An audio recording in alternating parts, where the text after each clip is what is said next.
Hello everybody and welcome to Death of a Bachelor Part 1.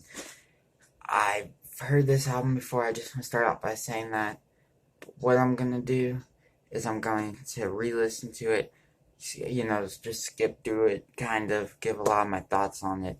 This will be a one-parter just because I've heard it before, so I can spend less time talking about tracks and just listening to them.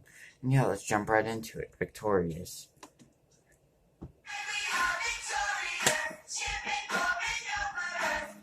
I always loved this song okay, I didn't always love this song. I hated it at first, and I thought it was too much Century's ripoff, which I still agree with that it's Fall Out Boy ripoff. He saw that Centuries and Uma Thurman were popular, and he tried to replicate that on a lot of these tracks. That's always been my opinion about it. But I mean, it's a good ripoff. You gotta give him that. And the guitar's nice. I think it's really put together well, too. And if it weren't put together well, I mean, I would tear this apart for being a Fall Out Boy ripoff. I will say that.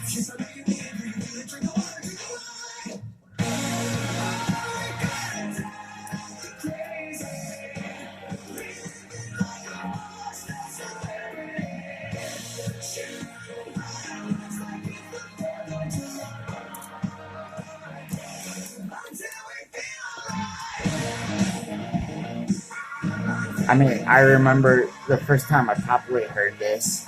Like, I heard it once, I think, kind of in passing. I was playing games, and my friend named Riley had told me, hey, you like Fall Out Boy, you should listen to Panic! At Disco. So I went and I listened to this song, and I think like one or two others, and I was like, Panic! At Disco, Fall Out Boy ripoff, so it suck.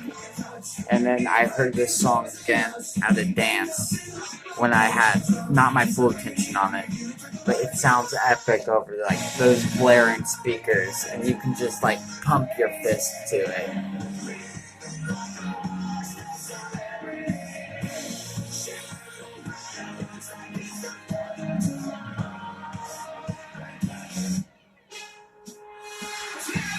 I also love the horns on this album. I think it does them well.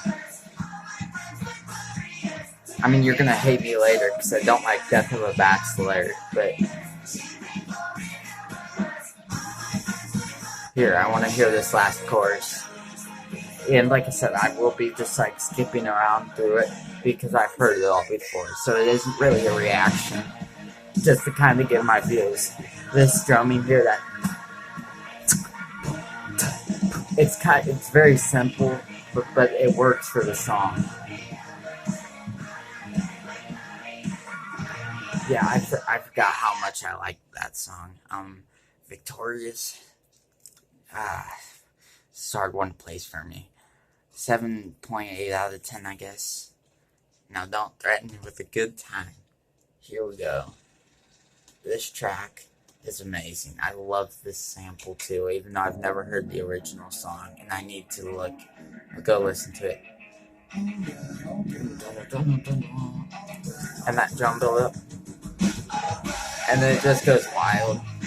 Or it feels like it does. Then I want to talk about these verses.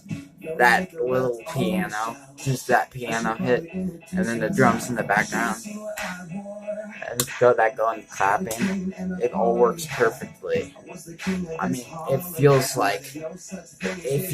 so sinister, like loose, and just dance to it at the same time. I think the way he's singing fits into that perfectly, and it fits what he's saying amazingly. And it fits well as a bridge between, those darker kind of elements, the Hallelujah and Emperor's New Clothes, which honestly, I don't remember the track listing is actually like this, but on YouTube they have Victorious Don't Threaten Me with a Good Time, Hallelujah, Emperor's New Clothes. I think that's right, but I would almost have it go Victorious Don't Threaten Me with a Good Time, Emperor's New Clothes, Hallelujah, then Death of a Bachelor. And I think that would have worked so much better. One of these footprints, they don't look very And we go back to that piano after the chorus. I love this bridge too, that subtle bass. And then he goes back into that with the percussion. I also love this part where the drums, it just lets the drums cut loose.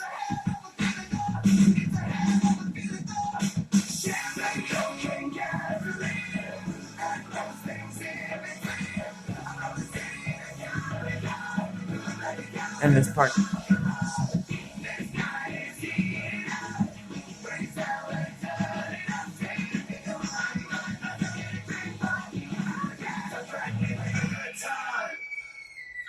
yeah, I love that song. That's getting a 8.3 out of 10 from me. Hallelujah. I love this build-up. I love how it has kind of a more sinister feel to it. Like I said, Don't Threaten Me With a Good Time bridges the gap pretty well.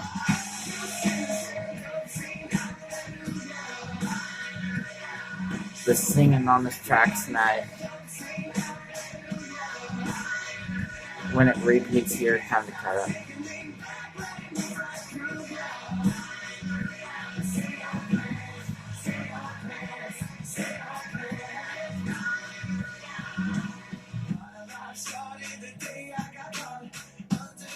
The verses are just as good as the chorus. They keep the momentum going with the horn still going. Here's what I want to really talk about. That layering of the vocals right there, the harmonies, and then that works perfectly. And I wish he had done like gospel vocals on more than just the chorus here, because I think it would have added so much to this song, which is the reason I have to give this a 7.5 out of 10, because it's my least favorite track we've heard so far. Not on the album, but what we've heard so far. And then how it cuts out at the end, just to be vocals and clapping. It gives it so much more. And if you can't stop shaking me back, let it move right through you. Say your prayers, say your prayers, say your prayers. And we get to Emperor's New Clothes. I forgot the music videos tied together for this gospel and Saturday on Land.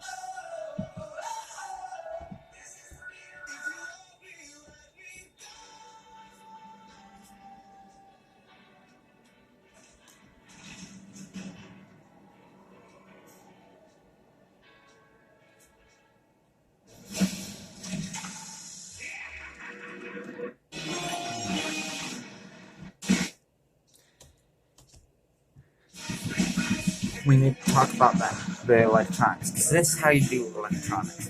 I loved Maniac, and I know people are going to hate on me for that too. But here, let me turn this brightness up a bit so you can see my face a bit better, hopefully. Not much, but...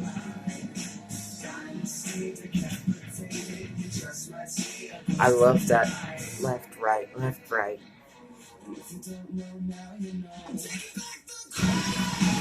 And the screaming on the chorus, it works.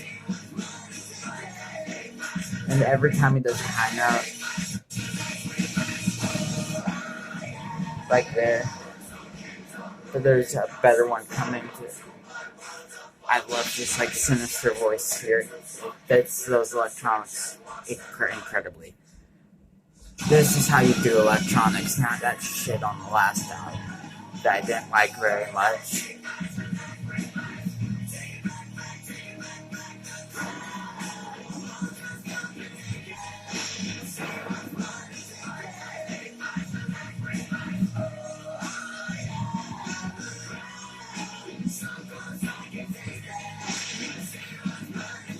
At one point in time, me and my friends are actually going to start a band, and I was listening to this and came up with the idea that our band name should be Take Back the Crown, and I got it from this song. Now we've got to talk about the title track, Death of a Bachelor. Thank God I don't have to listen to all of this, because I do not like this track. Last track's getting 8 out of 10. That's a Bachelor.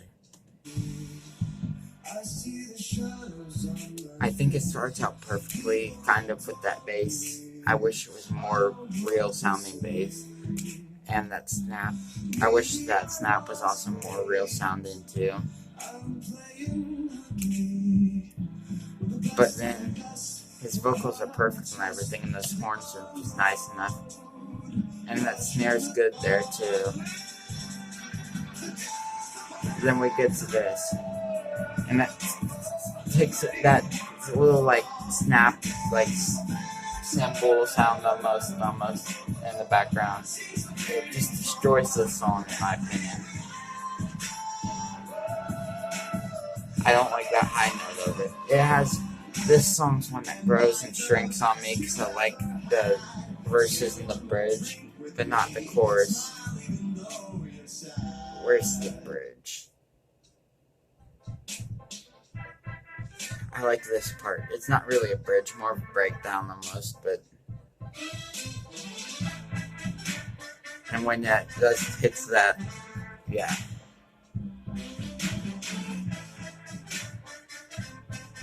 It's a breakdown that keeps building, and that's what I love about it. But that track, I'm just so indifferent on because of the way it's split up. I'm giving it a 5.5 out of 10. So it's leaning more positive for me right now. Actually, I'm giving it a 7. It's definitely leaning way more on the positive side for me right now. Yeah, I love that note at the end. So, like the first time I heard it, then I heard songs that did the same thing so much better, so I started to dislike it. Then I realized those songs weren't very good either, so I started to like it again in context of the album. And I guess, I don't know, I'm really indifferent on Crazy equals James, though. That little, like, horns in the background that he kind of hides are amazing. And that drumming. And then we get to this hey on the... But that's not the chorus you really want to talk about. It's...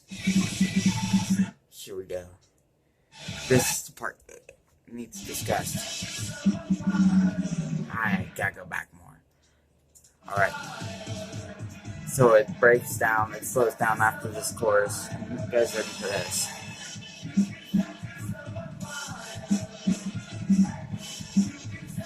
And then...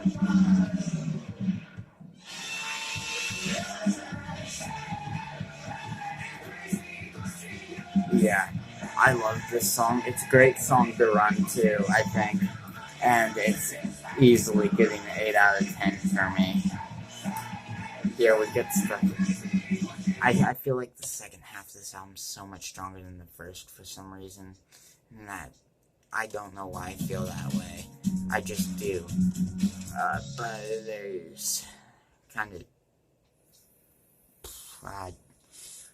okay. I'll just go through these and say my thoughts.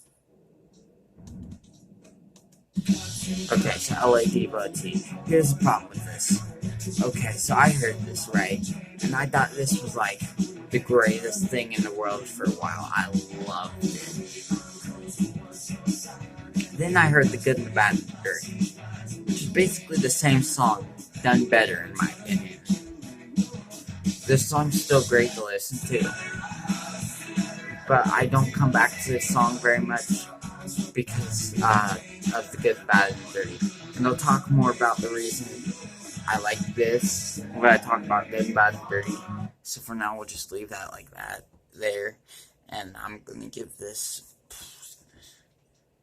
7 out of 10 again. The next song is Golden Days, which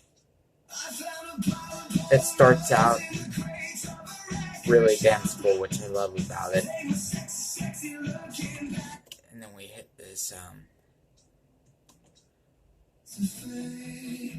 and you hear that guitar.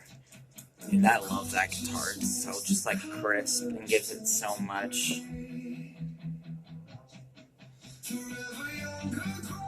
And then 3, 2. I guess I started counting way too early. Yeah, I started. And then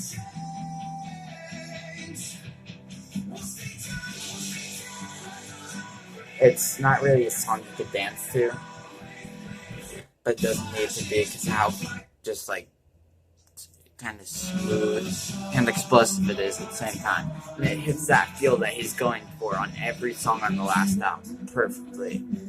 And it's got to get like a 7.5 out of 10. Here we go, The Good, the Bad, and Dirty. My favorite song on this, so we'll probably listen to it all the way through. I haven't heard it in forever. I like that starts the main line kind of stripped back and does it twice. I think that kind of builds suspense, like what's gonna happen. And then it's Dirty, just horns with that drum. And there's a slight like tambourine or whatever they're called hit there. And it's just so small.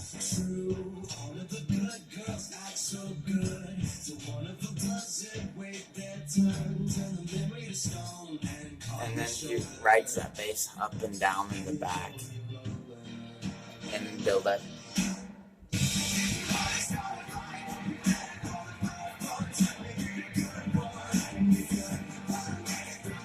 And then the horns in the back slow down, but the drums speed up. I think it's done perfectly.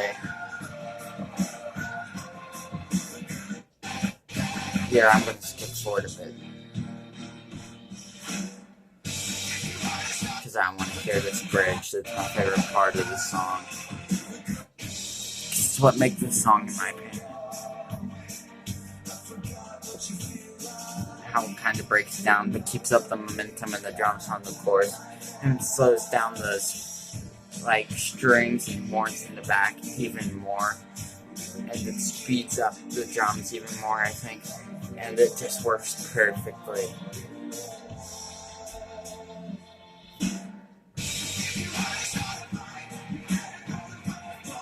Oh, this is so good.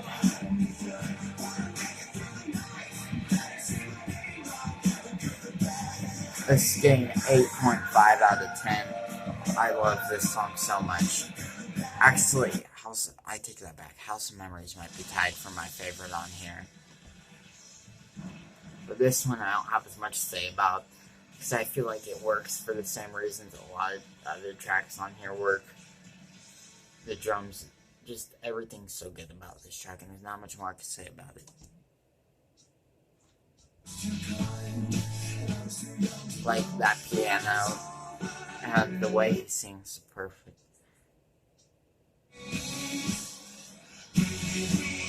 I don't think the explosion at the end is good enough. It's the only reason that falls back for me. So I'm thinking 8.4 out of 10. It's House of Memories and Don't Threaten Me with Good Time are both very close to being better, in my opinion, than